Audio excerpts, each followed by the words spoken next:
Hi, this is John Jackson Miller, Star Wars author. You're listening to Coffee with Kenobi with Dan Z. This is the podcast you were looking for. Suspicious that all the samples you've taken from Omega never yielded results. Yet one tested by Emery indicated a positive M count transfer. Storming the spaceport would be easier than finding 30,000 credits. I don't want to hurt anyone. Don't be naive. Every second we're here, we're at risk. Then quit wasting time complaining. All right.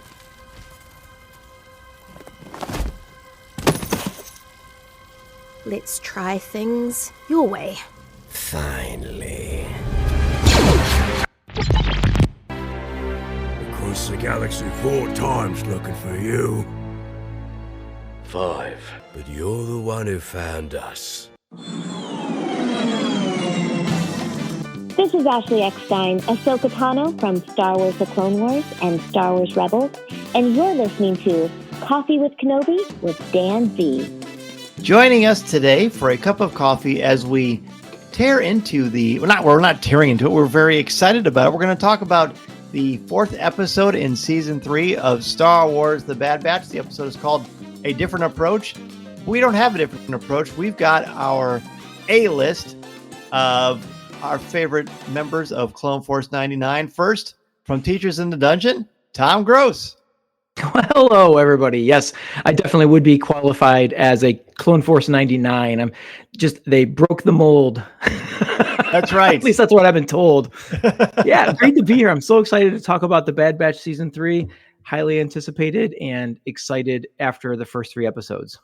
Definitely. And also joining us, he is our regular co-host whenever we talk about The Bad Batch, the one and only Mason Zehr. Mason, welcome back. Thank you. I feel like I've on this like every single week saying thank you, and thank you every single time. That's right. Well, at least you're not doing like Corey does in thanking, say thanks for having me on my own show. Oh, yeah. Like you did on Pour-Over all the time. Well, that's a topic for another day. So as we always do, Tom and I have not talked about this before. Mason and I, we kind of have, but not really. So this is all going to be a fresh conversation for us. Why don't we start, Mason, with you? Give us one word and overall thoughts on A Different Approach. My one word was suspenseful, because every time they showed you like, oh, you have to pay for a fine for this, you need this many credits for it. You were like, oh no, what's going to happen? Are they going to have enough? How are they going to get out of this? And it was just very suspenseful. Agreed. It's a very tense episode. Tom, what about you? One word and overall thoughts. The word I chose is return. And I just feel like this is the episode where we finally have Crosshair back. And he makes some decisions. He lets some things happen. And he comes along for the ride, which we have not seen since season 1. And so I really enjoyed having that always in the back of your mind, wondering, does he still have pieces of the chip or those feelings that he used to have? And just watching, the other thing is watching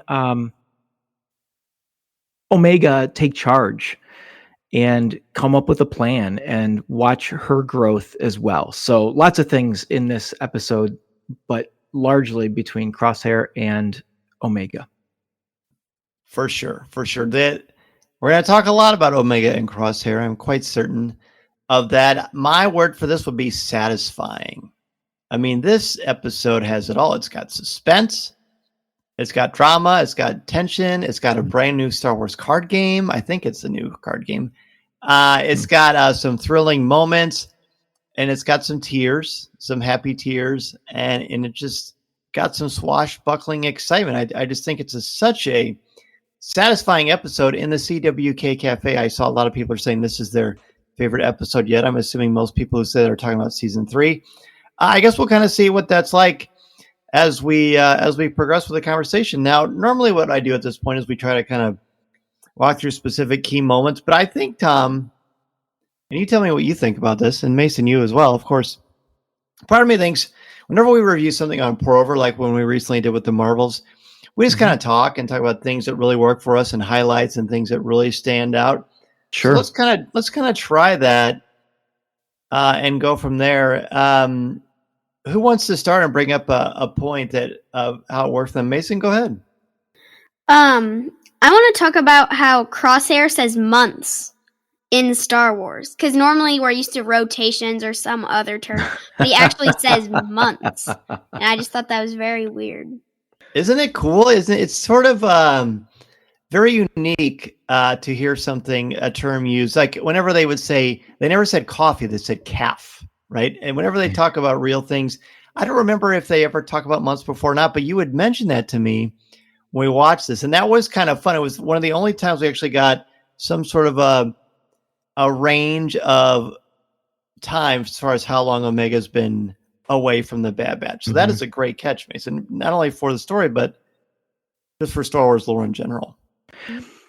Yeah, Mason, I noticed that as well. Not so much in the context of that they used a word months that would be our calendar and not necessarily a calendar in the Star Wars galaxy, but certainly the time that had passed that made sense to me about how long. And I didn't have any idea what to expect as far as time passing between the capture of Omega and the opening of season 3. So now we know it's not days, it's not weeks, it's not years, it's months. So it's long time has passed, but not like years of time, which is what I thought was kind of important.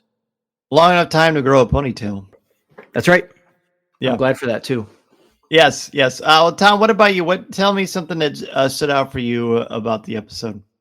So I'm going to need some help with a name here from season 2. It's the episode where Crosshair basically executes the Imperial officer. What was his name? Do you recall? But you know what I'm talking about. I do. I can look it up with my Google machine while you're talking. So while you're doing that, I'll talk about what I wanted to say, and that is another remote, slimy Imperial captain in the Bad Batch. And we're getting this idea that sort of the mid-level Imperial officers that are put in charge of these remote planets are really just kind of awful people. The one in season 2 with Crosshair and his treatment of the clones and Lieutenant Nolan. Lieutenant Nolan. Yes. Thank you for checking that. Lieutenant Nolan just had this like power hungry feel that he had to dominate others. And so he treated the clones horribly and whatnot. But this Imperial captain had a lust for money and material goods.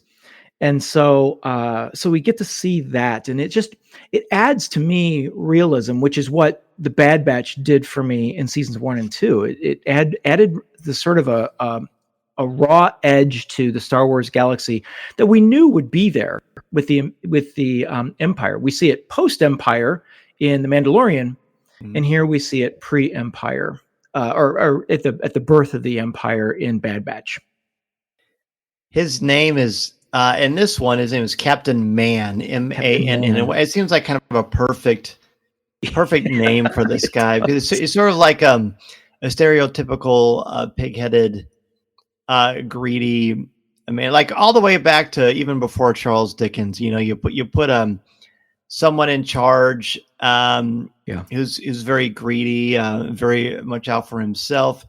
I noticed when they're playing cards initially that he's taking money off the top. He says, "Oh, business is good. That means it's a good day for me too." And the droid just opens up the cash register, for lack of a better term, and he scoops out a chunk of credits.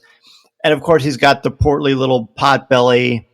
He just fits that mold of a bossy, greedy, no good swindler. And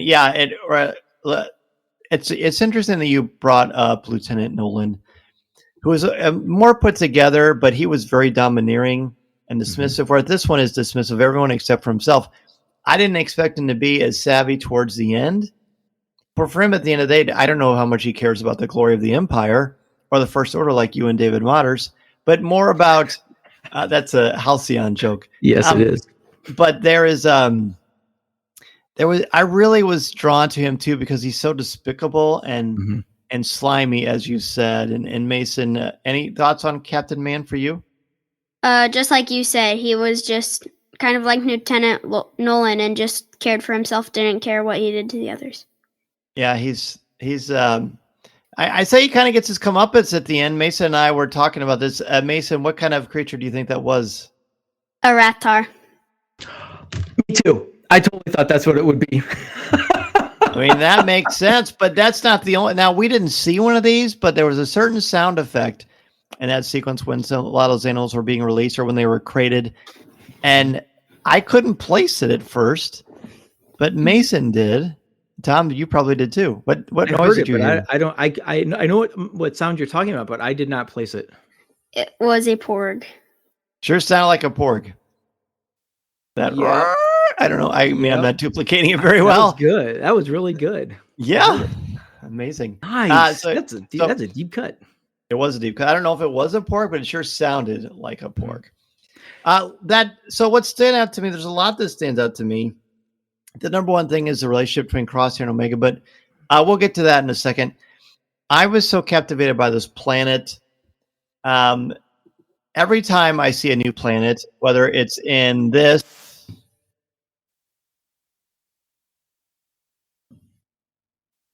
too, because I really want it to be bad too, but not necessarily the case. Can you guys hear what I'm listening to right now? No, you cut out for a little bit there. Oh. All right, hold on.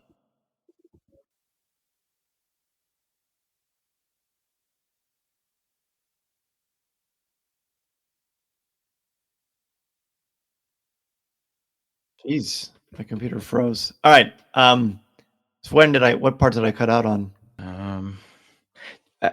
Right after you started introducing you said, I think the last thing I heard you say was, we'll get back to the Crosshair. Oh, Omega Crosshair. Okay. Yeah. I was trying to pull up and see the name of the planet, but Disney Plus froze on me. All right. Okay, fine. What I want to talk about, though, is this planet. Every time I see a new planet, whether it is on The Mandalorian or in The Bad Batch, there are certain times when they show like the interior of a city. And in this one, it's the tapestries and the awnings and the overhangings, and as they're walking through, and just like the furniture, the walls, the architecture all together. It always looks like Batuu to me because I really want it to be Batuu so badly. And that would just make Galaxy's Edge so much more vibrant to me if we get to see it in live action or in animation. But I'm constantly just so enthralled by every time I see landscape or architecture in something Star Wars. And it selfishly, we talked about the Halcyon a second ago. It reminds me of the Halcyon.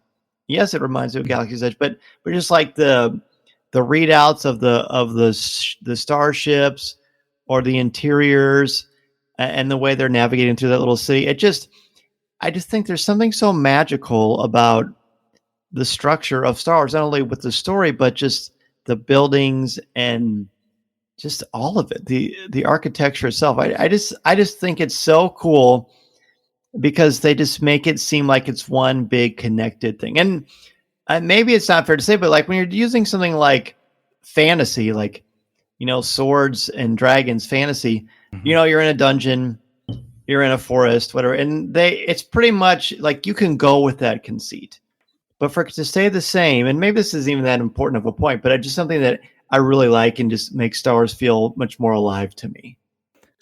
Oh, certainly. I mean, creating an environment, creating the setting of a story is so important because the characters have to integrate and have to be a part of that. And I know exactly what you're saying. When they first did that overview shot of the city, my first thought was, whoa, that's really like it was crowded. Those buildings were like kind of on top of each other. And I took note of that as well. And just, I think I'm with you. The other part to build on that I really like are the new ships. Yeah. This cargo ship that they fly. I'm like, that's cool. I don't think we've seen that ship before. Maybe in season 2, was there something like that? Maybe. I don't know. But there's a nice connective tissue in that as well. Yeah. So Anyway, but I hear you, and I do find that interesting as well to see the different landscapes and in both the similarities between cities and land, so that you have that like connecting thread to all of the galaxy, but then also how they are different and have their own planetary sort of feel to it. Yes. Mason, anything you want to add about that? I mean, or do you want to advance to the next topic? No, I think that's good. I agree with you. It reminded me that little feel of that too. Awesome. Well, you are up next. What's another key aspect of this that you'd like to discuss? Probably the meet when they meet each other. Oh yeah, talk about that. You're talking about at the very, very end? Yes. Yeah, feel free to talk about that. That'd be great. So my favorite part is probably when Hunter's walking out. I forget exactly what he says, but it's like, we've been out there so many times looking for you, is what Wrecker says. And he Wrecker says like, we've searched the galaxy 4 times. And then Hunter says 5. And then they all reunite, and then there's like happy tears, and then Crosshair walks down the stairs, and then it just ends, in the ominous feeling. What a great cliffhanger that is. We've been waiting so long for this reunion, and I'd say with a lot of nervous energy, because you talked about earlier, Tom, now we haven't really seen them united together since, what'd you say, season 1? But I would take it even further. We've never seen them around each other where they're consistently getting along. I mean, even in the final season of Star Wars: The Clone Wars, we're first introduced to the Bad Batch in those first 4 episodes, when they first Echo first joins the team. There was always terrible tension. Crosshair was always nasty. Yeah. And now she says, I had some help, and he walks down that ramp, and they just look at each other, and the music, and it just kind of cuts. I mean, it's not a sucker punch, but boy, oh boy, does it take your breath away as we can't wait another week until the next episode. Yeah, I have to wonder if this is where, if we'll have one of those beginnings to an episode that starts where the last one finished. So we get that moment. One thing that I caught on this, and I could only think about our buddy Corey Clubb, is the lighting in that moment, because when they have the pullback shot where you see the ramps of both ships, and Omega and Hunter back by the ramp of the Marauder, and Wrecker's just a little in front of them. When Crosshair walks down, it's darkness in the middle, and then the lights of the ships down on the people, and with the dark in the middle, which I thought was just, I kind of wish they would have gone back to it another time, because it's only a moment. But I was like, oh, look at the chasm between them. And what will that look like moments from now? And the other thing I was looking for in that moment are the faces of all of the clones. Well, I guess Omega's a clone of the adults. And going from Crosshair's face, and then when Wrecker turns around, I thought we might get a little more reaction, but I think it was just perfect, because it was just sort of like there was going to be a sneer there, but it never materialized. I love that tension. You could cut it with a scissors. Well, it's true. What I like a lot about this, and the lighting you mentioned is a pretty astute observation, because the light is behind him and he's walking through the darkness, because the darkness is the unknown of how they're going to react to one another. When Omega and Wrecker are across from each other, as they're running toward each other, I thought, this is only episode 4. Are they really going to be together already? Oh my gosh, something terrible is going to happen, because how could it not be in your mind after all this stuff with Tech? So it's pulsating through my pores. I'm like, no, oh my gosh. And then that happens, and they hug, and then Wrecker gets tears in his eyes, and I was like, oh, this is emotional. And then, as Mason just said a few moments ago, so we looked around the galaxy for you 4 times. Hunter says 5. We missed you, kid. And he hugs her. I got choked up. I really did. I mean, I didn't start to get the salty discharge that Jerry Seinfeld talks about, but I definitely was very moved by it. It was so beautiful. I did not expect to see it so soon. But when you look online and people talk about there being tears, that's it. And it's welcome happy tears, because for them it's a few months, which probably felt like an eternity. But for us, I don't remember how long it was on our real calendar between this and when season 2 ended. But I don't know, has it been a year? I don't know if it's even been quite a year, but it seems like long, because we get Feels so like it. pieces of entertainment that just come out all the time in various mediums and shapes and sizes. So I'm glad you brought that up, because I think it's just great. But because it's Star Wars, you get that high emotion, and then boom, they take the rug off on you, because what's going to happen with Crosshair? I do think it's important to add that Crosshair, I believe, has his hands down at his sides. He's not in a defensive posture. He's not holding a blaster. Yeah. He's just completely like approaching neutral and completely not on guard in any way, shape, or form. Yeah. So that's good. Let's talk about Crosshair. I think in this episode, I mean, we see little hints of it throughout the first 3 episodes. He's not in the second episode. And he continually refers to her as not the kid or something random, but he calls her name, Omega, which people in the CWK Live this week had mentioned that a lot. And I hadn't caught that when I watched it the first time. That was nice to see. I think the biggest sign to me that Crosshair is better, I mean, if he hasn't proven himself by now by how he helped her escape and the way he treated her, to me, that's good enough. But there's still that trepidation. And when she says, here, take the credits, and he walks away, but then he comes back, there's that. But then there's the fact that he's kind of like a dog on a leash, like a rabid dog. And when she's playing cards with Captain Man, she is able to hold him back without any force or effort. And he keeps telling her, with my skill set, this will be over in a second. She does like the negotiation to get the 30,000 credits to get off the ship, or to get off that planet, which is called Lau, by the way, LAU. Oh yeah. He gives in. He doesn't try to fight her. He doesn't seem annoyed. He's not condescending or patronizing. He doesn't insult her. He did all those things in seasons 1 and 2. He's better. He's different. And it's a little early to say, but one of the things I love about the Bad Batch is that every season I get a new favorite. My first season was Hunter. Last season, my favorite was Tech. And this year, so far, I'm scared to say it aloud, I think it's Crosshair, and it's for the reasons I just talked about. But let's talk about what the two of you noticed about Crosshair. Mason, why don't you start? Yeah, he's had a lot of heart change between the seasons, and I think it was like a year for us. At least it felt like multiple years for us. And he just goes along with Omega now and actually calls her Omega and respects her more now.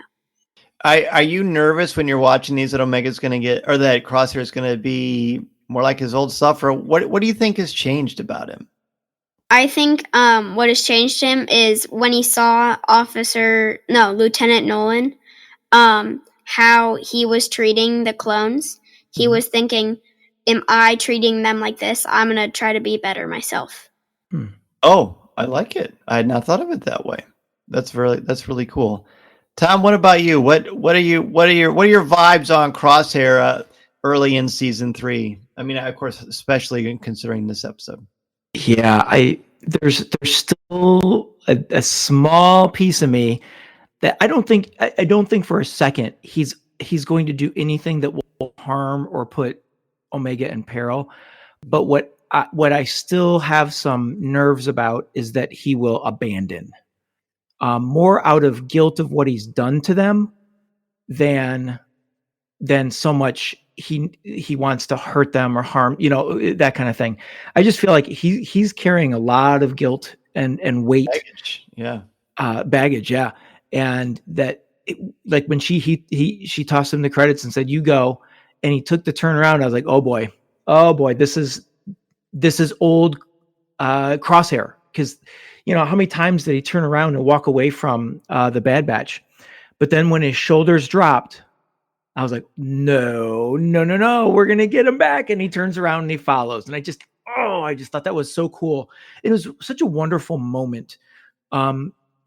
Because you have and I don't mean this in a negative way, but you have the stubborn Omega who's like, I'm going this way and I'm going to save my animal, save Batcher. And this is what I'm going to do. And that's just the way Omega is. Love it or let it irritate you, but that's who she is. And I love it. I love it. And so to see that he's willing to go along with it. And you mentioned this, Dan, about how, my this would be over faster if we used my skill set. He even says to her at one point when she says, this is the plan, he goes, you're wasting my talents. Uh-huh. Which I was like, wow. Yeah, 100%. Yes. But that leads to this was a favorite of mine. Since we're heading that way, I'm going to say it. When they are surrounded at the end, and not at the end, but the sort of the climax with Captain Man. They go to rescue Batcher, and he out of nowhere he says, "I knew you'd come looking for your animal." And then they all come out, the Imperials as well as the locals with their little vibro staves, and it's so wonderful because Omega throws the bag of coins to Captain Man, and then says, all right, let's try things your way. Oh, I know. What a great scene. It's when you said he's been on a leash, I'm like, oh, Omega just let the leash out. Just let it go. Oh man, it was so great. It was so great. And I did have some nerves that he would miss shots because of what was previewed and foreshadowed earlier, but his shot was on. His shot was on. It was on when it's just completely letting that leash go. And who let the dog out? Omega. Omega, right. And when you look at their relationship throughout this entire episode, really, you can go back to when they're in prison. It shows a collaborative relationship, because really Omega's kind of been in charge. Excuse me. She's been in charge, except for the moment when he says to her, when they're escaping the prison planet, and he says, do you remember Operation whatever number? And 72. She says, of course. Tech made me memorize them all. And that's the only time he really took charge, in my mind, that I can think of. Mm-hmm. Otherwise, it's been really Omega the whole time. But here she says, okay, let's do it your way. And to me, it's like, let's use your skill set. Let me use your talents right now to help us here. And I get goosebumps talking about that, because I think it's such an important character moment for those two. It's fantastic. They've never really necessarily teamed up or trained together that I can remember, but they both know the rule book backwards and forwards, for lack, I know it's not called the rule book, but she says in episode 3, Hunter made me memorize all the, you know what I mean? I can't think of it there. Yeah. Do you know what it is? It was Tech who did. Yeah, it was Tech. Oh, she says Tech did. Oh, that's right. Of course Tech. And then Crosshair says, of course he did. Yeah, that's right. That's right. You had a good memory, buddy. Yes, that's exactly right. And I think that's pretty great. Or when Crosshair says, I could take out half these people now before they even knew what happened. And he could. But she says repeatedly, I don't want to hurt anyone. And she is, I mean, I don't know how anyone could not love Omega. She's just, I keep saying, boy, they're going to be in my top 10 favorite Star Wars characters. My top 10 favorite Star Wars characters is probably as big as the Big Ten football conference. There's like 75 teams in it. That's probably how big my top 10 of Star Wars characters is. But Omega is fantastic.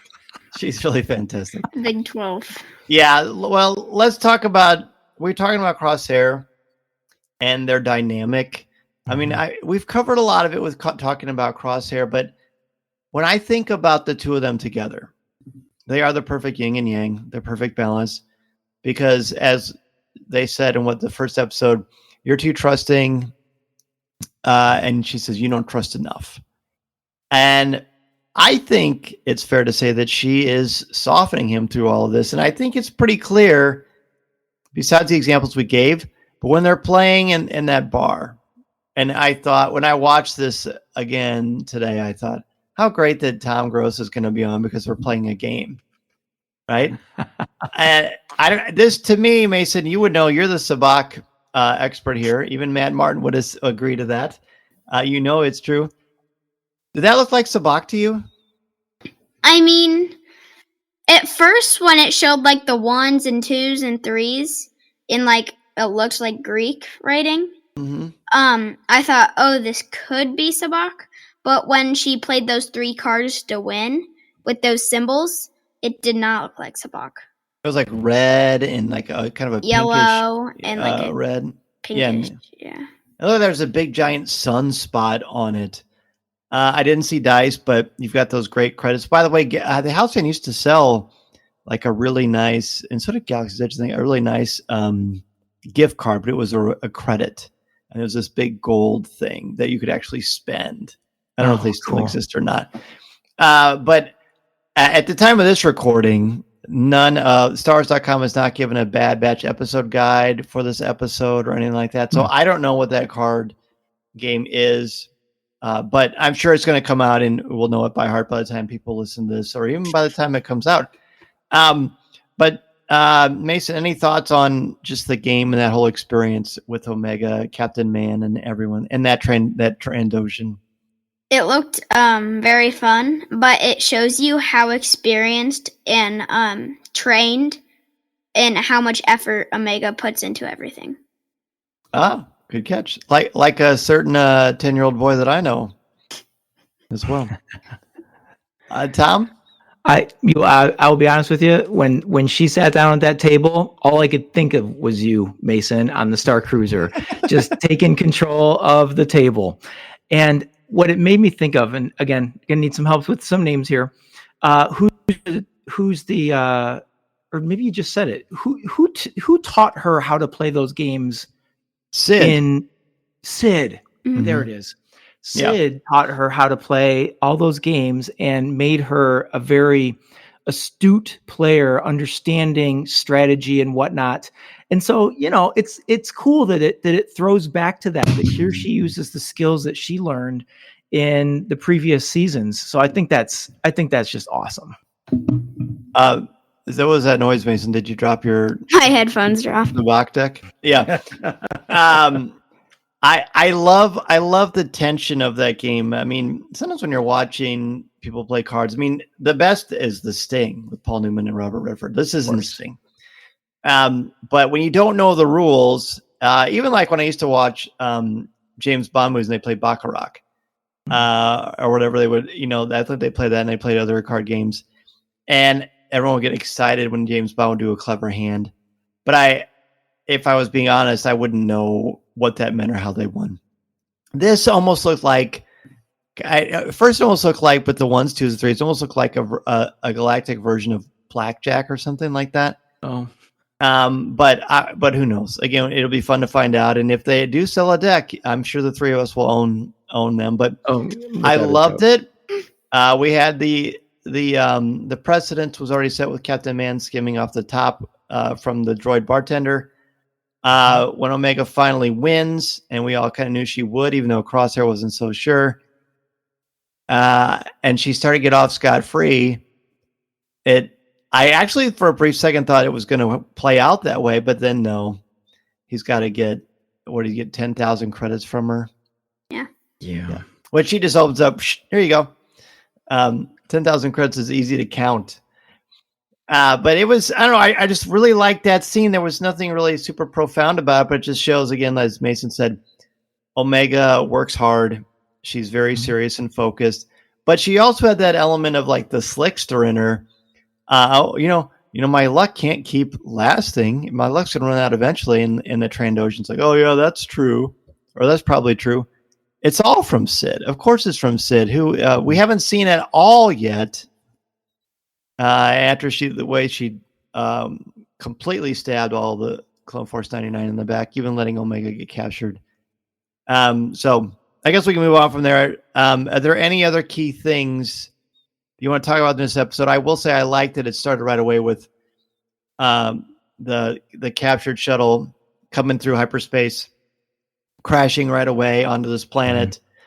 I'm sure no intergalactic insurance company would ever insure Omega or the Bad Batch. They're always crashing on planets.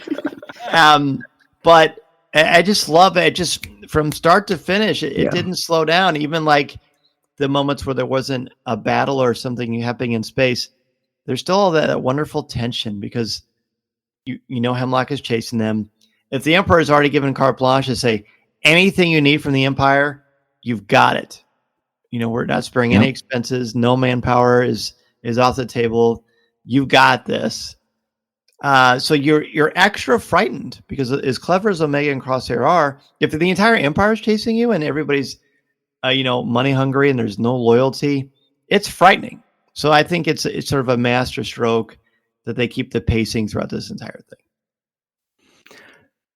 And you mentioned a couple things there that have been on my mind, and that is the opening sequence with the shuttle coming down. And I thought there was an amazing moment of patience from Crosshair after they had crash landed, where Batcher kept knocking his seat and kicking the seat or whatever he's doing behind him, and Crosshair never becomes angry with the animal. He just stands up, pulls the seat forward, and the creature jumps out. So I don't know. That's sort of a non-entity, but it was on my mind. The other is Hemlock. Man, when we talk about how slimy Captain Man is, Hemlock is he's ruthless. He is. I don't know. I can't think of a word bad enough for him. But when he walks into, and I forget her name, is it Lamassu or Nalase? When he walks into her room or cell, I can't tell if she's in it looks like she's in a cell at this point. And he basically says, without a doubt, we're going to find them. What's not so sure is your future. Now I paraphrase there. That's pretty accurate. But it was so threatening. And that race doesn't show emotion very well, but boy, you could see after he walked away, her eyes go to the floor and her head droops, and you just feel the dread in her. But I have to say though, that there's probably a bit of her that feels comfort knowing that they don't have Omega at the moment. I agree. And she knows how resourceful Omega is too. So yeah, it's amazing that you can feel sorry for a Kaminoan, like to this degree. Like you see the sadness in Nalase's eyes, and that's a credit to the animation and the voice acting as well. Mason, any last minute things you want to say about the episode before we give our letter grade and final thoughts? Nope. Okay, well, let's do it. Who of all of these episodes, let's give a letter grade.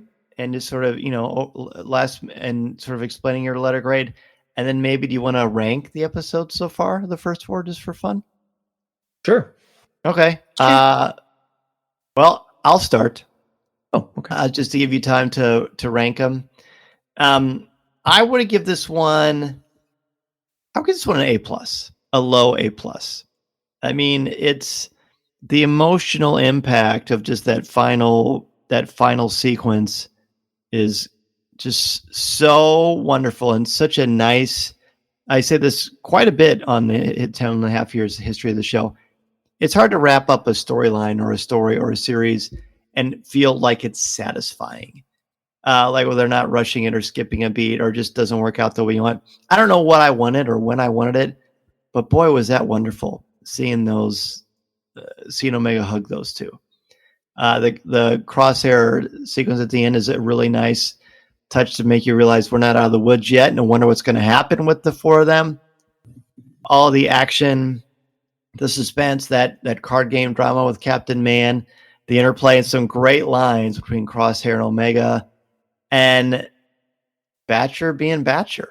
I don't know how many times on CWK Live this week, Greg McLaughlin was trying to labor to Hasbro to make a toy batcher, but I think it's working, buddy. I think it's working. So yeah, I would give this one a very low but very satisfying A+. And as far as ranking it, I still think 3 is the best one, and then 1, and then this one, and then 2. I mean, they're all great. Every episode is terrific. I've been telling my students, the Bad Batch now has eclipsed Clone Wars is my second favorite animated series in Star Wars. Okay, wow, that's big. Yeah. Okay, Mace, what about you, buddy? I give this one an A+ because I love this episode so much, but it didn't reach my A+ level of episode 3. And I would probably rank this one second, and I would have 3 at first, this one second, 1 at third, and then 2 at fourth. Great. So good. So it's a lower A, like mine, it's a lower A+, but still an A+. An A. So an A. Okay. Oh, okay. I thought you said A+. You said A+. Yeah. Yeah. All right. So, okay. Some things to think about there. You guys are influencing my grade here. All right. So here's how I give it an A. It is an A. It's not a blow me away episode, but certainly has many, many moments of, as we talked about, we covered them all, and just so much meaning that goes into this. For me, gives it a solid A ranking. Just some final thoughts about it is, I know there's a story I was going to share.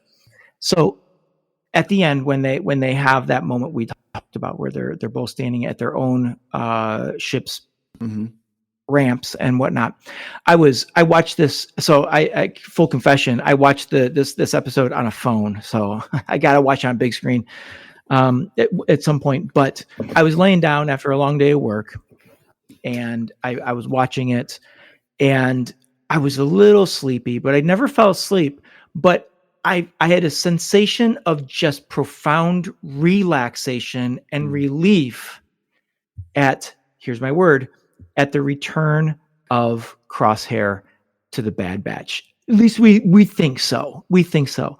But there was that profound, just like, just, I don't know, if you can sink a little bit lower into the couch because like your muscles just relax. That's what happened to me. So that's kind of my final thought on the episode.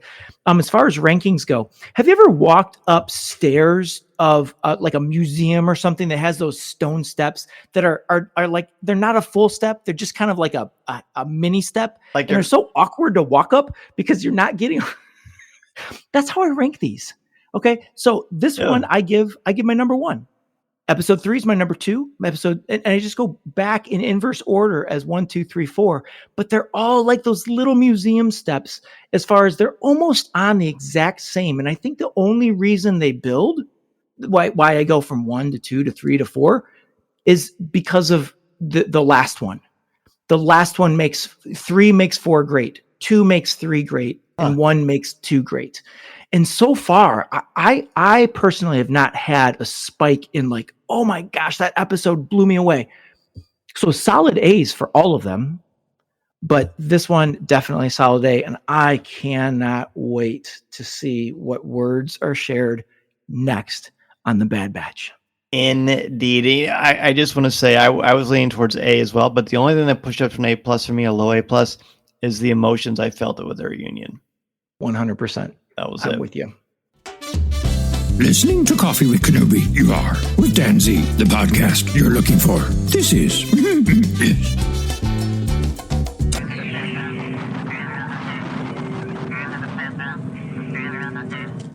All right. Well, it looks like our coffee or hot chocolate, in Mason's case, has run its course for this episode of Coffee with Kenobi. Thanks, everybody, for joining us as we talked about a different approach, the 4th episode. Tom, please let everybody know what is going on with Teachers in the Dungeon and where they can reach out to you.